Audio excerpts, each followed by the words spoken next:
ایک زمانے میں دیہی علاقوں کی گھومتی ہوئی پہاڑیوں میں بسے ایک چھوٹے سے گاؤں میں 3 نوجوان لڑکے رہتے تھے، پیٹر، پال اور جیک۔ لڑکے لازم و ملزوم تھے، ہمیشہ ایک ساتھ شرارتوں اور مہم جوئی میں پڑ جاتے تھے۔ ایک دن جنگل کی تلاش کے دوران لڑکوں نے درختوں کے درمیان چھپی ایک پرانی خستہ حال کاٹیج سے ٹھوکر کھائی۔ عجیب و غریب گھر کی طرف متوجہ ہوئے لڑکے ایک نظر دیکھنے کے لیے قریب گئے۔ جب انہوں نے دھول بھری کھڑکی سے جھانکا تو وہ ایک بوڑھی چڑیل کو بلبلوں کے اوپر جھکا ہوا دیکھ کر چونک گئے۔ چڑیل نے لڑکوں کی موجودگی کو دیکھتے ہوئے مڑ کر انہیں ایک دلکش، بدتمیز نگاہوں سے دیکھا۔ ان کے خوف کے باوجود لڑکوں نے بہادری سے آگے بڑھ کر کاٹیج کا دروازہ کھٹکھٹایا۔ چڑیل نے ان کی دلیری سے متجسس ہو کر انہیں اندر بلایا۔ جیسے ہی لڑکے مدھم بے ترتیبی سے کمرے میں داخل ہوئے، انہوں نے دیکھا کہ یہ عجیب و غریب جڑی بوٹیوں، دوائیوں اور جادوئی نمونوں سے بھرا ہوا ہے۔ چڑیل نے لڑکوں کے تجسس کو محسوس کرتے ہوئے انہیں دنیا میں سفر کرنے اور جادو کی مشق کرنے کی اپنی مہم جوئی کی کہانیاں سنانی شروع کر دیں۔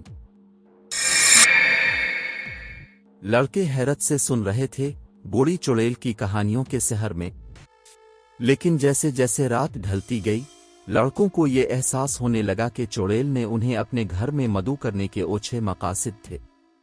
وہ ان کو ایک تاریک قدیم رسم میں قربانی کے طور پر استعمال کرنے کی منصوبہ بندی کر رہی تھی تاکہ اس سے بھی زیادہ طاقت حاصل کی جا سکے۔ لڑکوں نے خطرے کو سمجھتے ہوئے اس کے لیے وقفہ کرنے کی کوشش کی، لیکن چڑیل بہت طاقتور تھی۔ وہ اس کے جادو کا کوئی مقابلہ نہیں تھے اور جلدی سے مغلوب ہو گئے۔ بس جب ساری امیدیں ختم ہونے لگیں، لڑکوں کو جادو کے وہ سبق یاد آ گئے جو چڑیل نے انہیں سکھائے تھے، اور وہ جوابی جنگ کے لیے اپنی طاقتوں کو استعمال کرنے کے قابل تھے۔